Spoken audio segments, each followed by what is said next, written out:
finals, because we at Base Rate TV are accidental scumbags and we had no choice. Because we're running our 32 Boys 1 Cup finals over the weekend, the OlimoLeague is going to be moved. We just don't know when yet, so I'll be working with Olivia to find a date.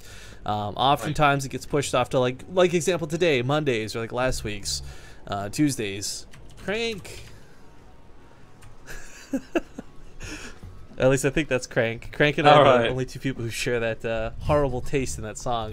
But, ladies and gentlemen, Iggy Azalea aside, it's the finals for the OlimoLeague. I thank you for tuning in here on November 17th. I'm Rifkin Kask with Namshur. It's spawning here in the top left corner of the map. And this TVT finals, it's the Green Terran player alive. In the top right of Shakura's plateau, we've got our pink Terran player, currently teamless. It is Keen. So the OlimoLeague, let's talk about how this tournament works, guys. Lots of cool things go on. It's a Korean weekly tournament, and this is all thanks to you. You, and yes, you over there as well. The Patreon program is one thing. Of course, Base Rate TV casting it as another. The Patreon program has its own rewards. It has its own perks. There's some really cool ones in there, like having Total Biscuit cast one of your games. Some are just simple, like having your name scroll on the stream, and some are a little bit elevated, like getting replays from the tournament from these players. Something that we at Base Rate TV cannot and will not hand out to you guys because it's an OlimoLeague exclusive. So again, the tournament needs your support to stay alive. We've got so much money going into this every single week, and we couldn't help but thank you guys. There's a lot of milestone goals we're trying to hit. One of the biggest ones, of course, is making sure these players get more money, basically directly taking your donations and giving it to the players as part of the prize pool. So check out the Patreon page, guys. Again, we've had Kitty the Neck will be very generous with donations today, but I always stress, like, right now with the push of how close we are to securing like bigger prizes, I would much rather you guys spend any money you got on the OlimoLeague rather than Base Rate TV. But anyways, all that stuff aside, we saw some really sick TVTs already today. Again, thank you, OlimoLeague. But I think this last one's gonna be pretty good.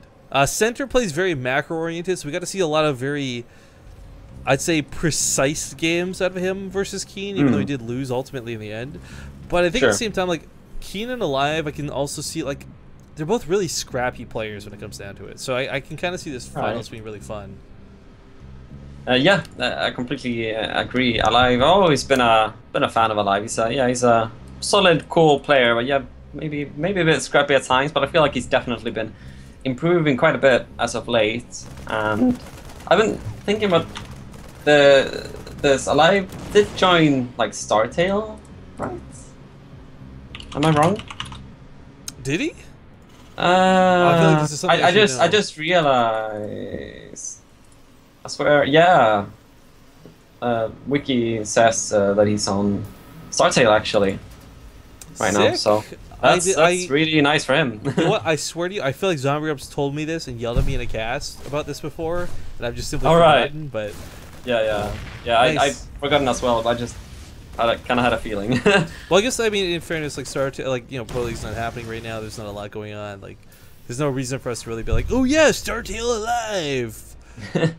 yeah, but it's I mean, it should be, you know, I'm sure that's it feels like it's a great team for him, you know. It's I'm sure we'll be seeing a lot more of him, and I'm sure a lot of improvement as well. That'll be better than EG was. Nice Shots fired. I don't know. It's not go there, Rifkin. Alright, Helly's in the middle of the map, are going to get taken out. This is me trying to help. Keen's getting a couple SCVs for this, though, with the Reaper. That's not forgetting he got one earlier, too, so not crazy damage from both players, but it's kind of already, like, I feel like this early game opening is, like, representation of how I feel like this game will go. Like, it is a bit scrappy already. Couple SCVs, couple Hellions, trade this for that, whatever, but I don't know. The thing is, I know both these players have it in them to play macro, so it's not like they're going to be relying on cheese. They're not going to be relying on this early aggression, but it's a part of the matchup. Like, there's no TVT where it is really just like no rush 20 minutes. Like, that doesn't happen anymore. Yeah. Oh, it's going to elevator these up too. Oh, really nice. This could work out great, actually. This may actually snowball to a victory. Yeah. He's going to kill so many SCVs pulled into this. He has to pull the SCVs into this. Is the problem. 6 go down. 7 go down. Oh, another shot maybe. He's gonna go for it. Like, here's the rule of StarCraft 2, guys. Like, losing any amount of workers in the early game, 11 is worse than losing even more so in the late game. Like, losing 11 SCVs now is more devastating than losing, like, even 30 later on, right? Like, there's another one. Yeah. There's no orbitals to cover this. It's just, the damage is devastating. He saw the Banshee coming out of this too, so he's already preparing at home with a Raven, with a Widowmine, with an Engineering Bay. Like, Alive has his ass covered.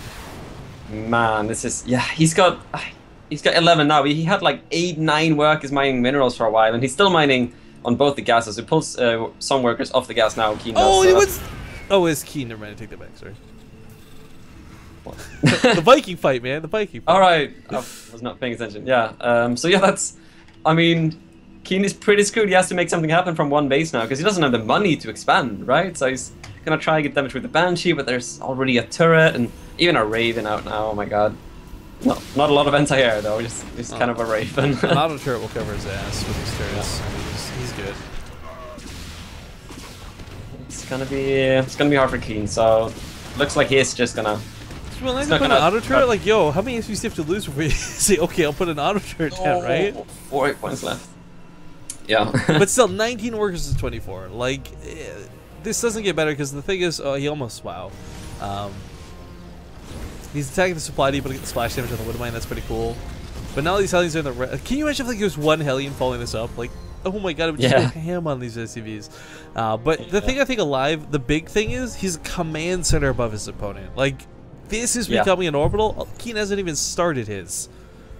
Exactly, that's a very big deal. He'll be able to land that command center. Keen doesn't really have any army to stop it, and I like what Keen is doing though. He starts siege tank production and another Viking, so he realizes that he's too behind to go into a proper game. So he's gonna go for kind of an all-in that is probably not gonna work, but might as well give it a shot. Go for some sort of tank push and hope you can trade well with that splash damage. I mean, it's one of those things where, like, it's not bad manners they didn't tap out from those SCVs, so you can still win the game, but it's like, you pretty much lost the game at that point if you sat there and did nothing. If you tried to match your opponent in a mirror matchup, especially.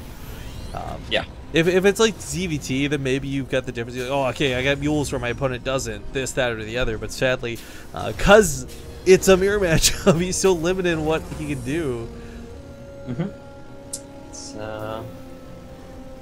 Let's see, he's gonna go after 2 tanks now. Yeah, okay, there's the Medivacs finally. I was thinking, how is he gonna push into this without the Medivacs elevating, but... Yeah, what I think is kind of cool, I feel like this is the one match that maps would affect the least. Like, yes, there's gonna be a couple of moments of abusive positioning like we saw earlier today on Akalon, but like, for the most part, TVT is so streamlined with just... the type of units you get out, the way you take defensive versus offensive fights, the way drops oriented, like, you could probably have this same match played on any map. That's what I like. That's what I like with Dreampool. It's kind of cool because you get this aesthetic difference. But things like TVTs don't really change that much. I mean, 2 tanks, 8 Marines. How common is this to try and get you back into a game, right? Yeah, and I mean, you got tanks to counter tanks as well, right? Like, especially in these positions now that Keen is dropping into, he goes straight up into the mineral line. He wants to do damage immediately. Oh, it's a lot of Vikings for Alive, actually. Point defense is going to win in the air fight, but you can't win the marine fight, so kind of wish you would have used that on a seeker missile, maybe? Lots of damage coming down. The 5 SCV's gone, but keep in mind, guys, Alive's got a whole nother command center of his opponent. No matter what he loses here in the main, as long as it's not his whole base, he's kind of in the good. He's gonna hold. Yeah. That was a real desperate move out of Keen too to get back into this. I mean, one basing it still, it's not like you could just throw it on a CC haphazardly, but like, oh well, time to catch up. Like, you're so far behind. You've been so far behind. The SCV count might be in the favor of Keen, but it doesn't matter because Alive's mining more efficiently. But ooh, he gets scared. He gets spooked off by these aliens. Nice, a lot of mining here actually, and the SCVs are running all the way into the main. Oh my god. Well, he's dropping it at the same time with Vikings or something. I don't know. I don't know. I was just looking over there too. I saw like the flashy red lights, but yeah, he'll push this back. Goes back to mining. For Alive, his production's insane. He might not have a tech advantage yet, but that stim's gonna be a pretty gosh darn big deal. But it's got a big like infrastructure advantage though. Like, he's got 3 barracks, eBay, and Keen is still on 1 rack, starting his 2nd and 3rd now, and he did start his command center. I guess he's thinking that maybe he killed enough SCVs with that, drop or doom drop or whatever you want to call it, that he can kind of get back into the game. So I mean, pretty obvious that he's not going to be able to get back into this. But you know, I guess that's what he's thinking since he hasn't left the game. That he's maybe done enough damage to macro out of this, but he is quite far behind. That's for sure. I mean, the thing for Keen, of all the things he could be doing, I do like that he keeps insisting with the tank marine drops. Like this sort of combo, you know, like I don't know, it's like a fighting game, right? Like this is the Hadouken, like spam, like to get you back into a fight. Like I don't know, this is just like it's such a strong move, but he's not getting anything done with it. Is the problem. The first attack was great. He'll never be able to emulate that again, not unless Keen catches Alive severely off guard. He takes his natural, he starts mining off it, still down in SCVs. But it's more that he's like spent so much time not mining that if Alive takes one good defensive fight, he counterattacks and wins. Yeah, pretty much. And do we have a Stim finish as well? Stim just started for Keen now. That's a very big deal. And we do have no Combat Shield finish. Combat Shield starts now. No, it's about to finish. No. Never mind for Alive, so that's important as well. And +1 on the way as well. Drop from Alive and Keen's natural, but I think at the same time Keen could possibly deny gas at least for free at that natural. Siege up on the low ground or something, but yeah. Oh, he's gonna go for the flat out double draw. If he can snipe Stim. Oh, if he can snipe Stim, that's gonna be huge. Like you either go for the workers and go for the tech, and I think if he kills that tech lab, like that is the biggest of deals. He's going for it. Oh my god, if he gets it, that's.